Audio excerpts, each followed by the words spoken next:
talking about the year is well underway. I mean, I think January is almost over, but there's a lot of stuff that's been going on in Williamston I wanted to catch up with you about. Let's first start with the park and the new playground and how that's been going. Yep. So as you are aware, in December we opened up the park. The new playground equipment there is state-of-the-art stuff, huge playground equipment, fenced-in area. We got fencing around the toddler playground as well as the... It's accessible too? It's handicap accessible. It's very inclusive for everybody, even those with disabilities. So you see it packed out all the time. These school buses, now that school's back in session, about any day you'll see 4 or 5 school buses from districts, whether it be Spartanburg or Greenville or local districts like Anderson 1. You'll see them there almost every day. And even during cold weather, the park is getting a ton of use. I can't imagine what it's going to look like this spring. So we're super excited about that. It's been a great addition. We hope to see, and we already are seeing, hospitality tax increase as a result of it. You know, those folks that come down and take their kids to play, they're going to go to McDonald's, they're going to go to Burger King, they're going to, frequent our local business, which is great for our local economy. That playground, while it's an expensive playground, I think it'll pay back dividends over the life of that equipment and economic development for the town. What else is going on in the park? I know the pickleball's been doing really well. Yeah, we've had several pickleball tournaments going on. We've had this past weekend we actually had the Anderson Radio Club, the guys that do ham radios, which it was very unique. I went out there and visited with those guys, and it's amazing what they can do. And they were telling me the capabilities they had and how useful they are in a natural disaster, such as particularly Western North Carolina, when they essentially had all communications, internet, all that stuff. It was just wiped out, completely gone. And those guys were able to go up there, set up command centers, and be able to communicate and send communications back to areas that have been cut off from the outside world. So they have a tremendous benefit, and they're going to start coming. They said this is the perfect site.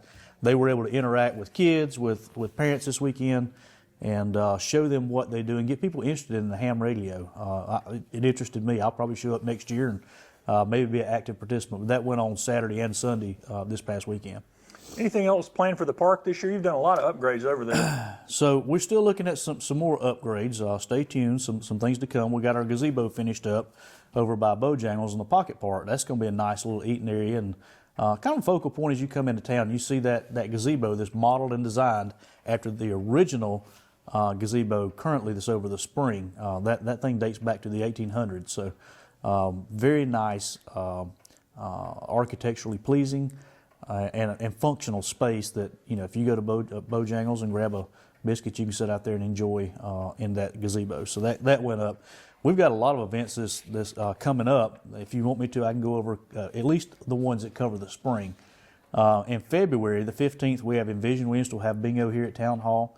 That's always a lot of fun. In March the 18th, we have an Envision Williamston Spring Pastors Breakfast. We invite all the local pastors to come in and figure out what kind of collaboration we can do to help our community with them and get feedback from them. That's always an exciting event. March 22nd, we have the Junk in Your Trunk yard sale, which will be out front. That's always tremendously popular. It'll be over there in the Mineral Spring Park. We assign spaces. Folks come out and line up, and you can get some pretty good deals out there as well. April the 12th, we have the Envision Williamston Pictures with the Easter Bunny.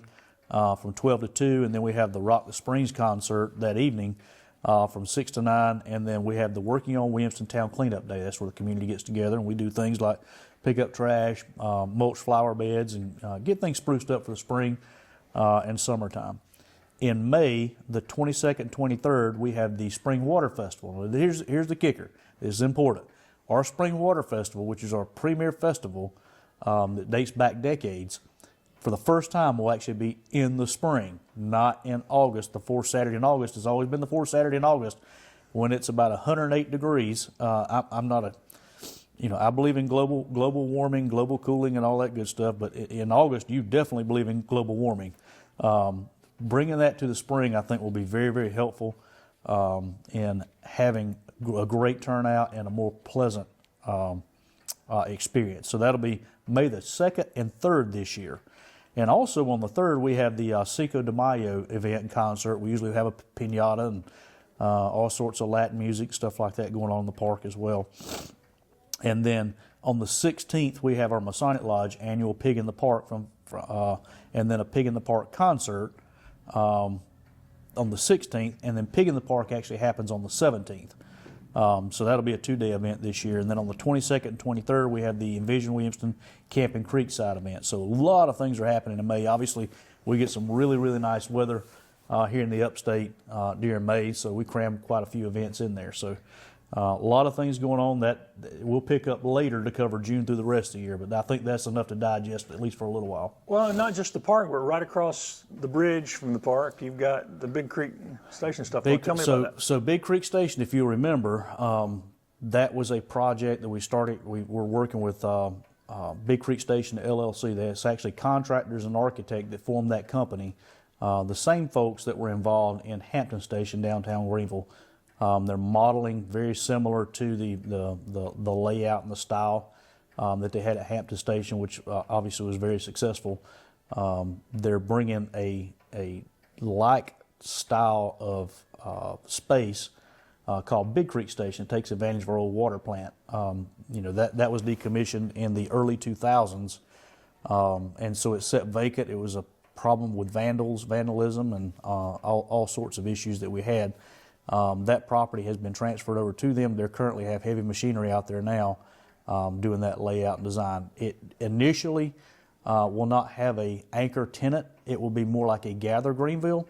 You'll have places for food trucks and that type of stuff, and they'll start out maybe on Thursday, Friday, Saturday, having events there in that space. It's a very unique space. If you haven't been out there, there's some unique features that will, I think, attract a lot of people. The reason we chose Big Creek Station, one of the primary reasons, it's not that hard to bring something that's not unique. Their vision is to bring uniqueness to Williamston, and I think that's what, a lot of folks, when you go out to eat, these days you spend quite a bit of money to go out to eat, but more often than not, you go for the experience, and those are things that I think that our community and those who visit will be super excited about, is that experience. And it'll be a very, very unique experience. You'll have disc golf going out there, the dog park right close by, so you bring your dog. You may have a small brewery. I don't know exactly what's going to go there. That's yet to be determined. But they've got a very interesting concept that I hope will be very successful here in Williamston. And I think you said there's not a timetable, but hopefully by summer they're hoping to have. Most definitely. You'll see some activity there before summer as far as, maybe an event, that type of stuff. And again, that will be a private event. Put on by a private entity, but this town will certainly partner and help where we can, and merging that with all the things that we've got going on as well. How about housing? We were talking about housing growth. How's housing? So Brock Lane, the Brock Lane subdivision is one of our larger ones in Mahaffey on First Street. Mahaffey and First Street's also, that's going to be about a 90-home development. That development on Mahaffey and Brock Lane, both of those were town-owned properties. So we went above and beyond what our ordinances call for as far as zoning. We want to make sure that we have growth, but we also want to make sure that we have quality growth. For example, Brock Lane will be the first subdivision that comes into Williamston that will have walking trails, as well as sidewalk, curb and gutter. Those are things that I think not only makes the property more attractive, but it also makes our community more walkable. And the more that we get out, and look at Williamston in its current layout, you have to be able to get out and walk for business to be successful. And I think we're in the right location to be able to do that and make our town walkable, where you could wake up in the morning, get up, walk to the park, take your kids to the park, walk to McDonald's, get them an ice cream, walk to Big Creek Station, and maybe let the dog play, have a beer, buy a T-shirt, whatever it might be. We've been compared recently to TR before the Swamp Rabbit Trail, and I would agree with that comparison.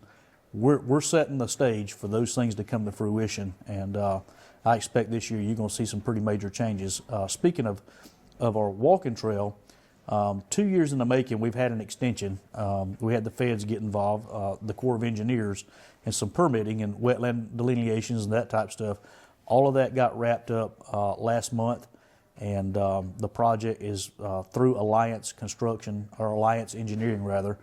They were our engineer of record, and they're also bidding the project out. So we've got all the paperwork completed. That's a 50-50 match on that grant, and it's about a $300,000 that the town will put toward it, and then we got $300,000 of I believe it was ARC money that'll go toward it as well. So it's a fairly large project. It'll extend our trail from Veterans Park almost to Mill Street. So along the creek bank. So it's a very, very beautiful area. Can't wait for that project to kick off.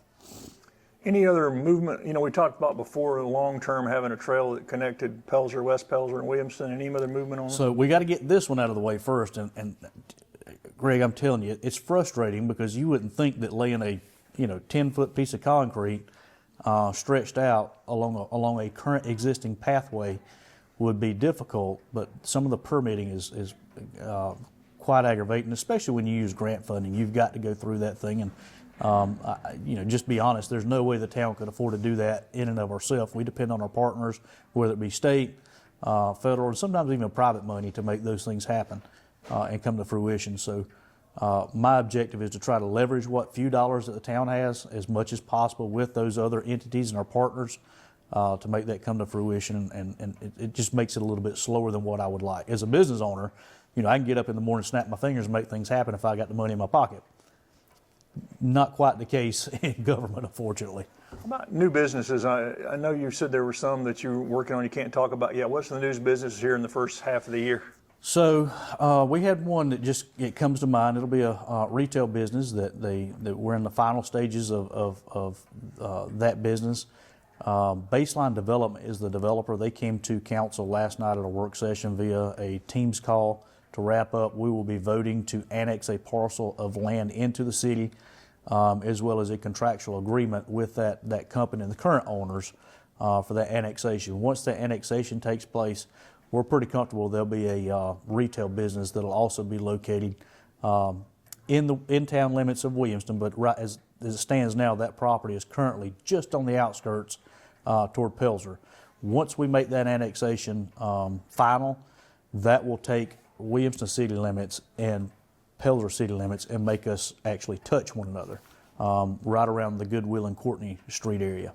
So we're looking forward to that. It'll be a great business, I think, that will offer some things maybe that are not quite available to us at the present moment that we have to drive to Anderson or Greenville to get. So we're excited about that business, and there's no shortage of businesses that are wanting to come to Williamston, but a lot of things have to come into play to make that happen. Number one, they've got to have a parcel that's developable and meets their criteria to come. And I'm proud to say that we get those phone calls every single day asking, hey, do you know of a parcel that we can develop to put in X, Y, Z? There's also a ice cream shop, and I apologize, the name escapes me. It's a very unique ice cream shop that's currently, I believe, around Central or Walhalla. That's slated to come on Anderson Drive over by the BP station in Hardee's this spring, I believe it is. That's not something that went through this office. It was just something that the owner of that ice cream shop reached out to whoever owned that property, and they struck a deal up. Next thing you know, we got this ice cream shop coming, so we're super excited about that too.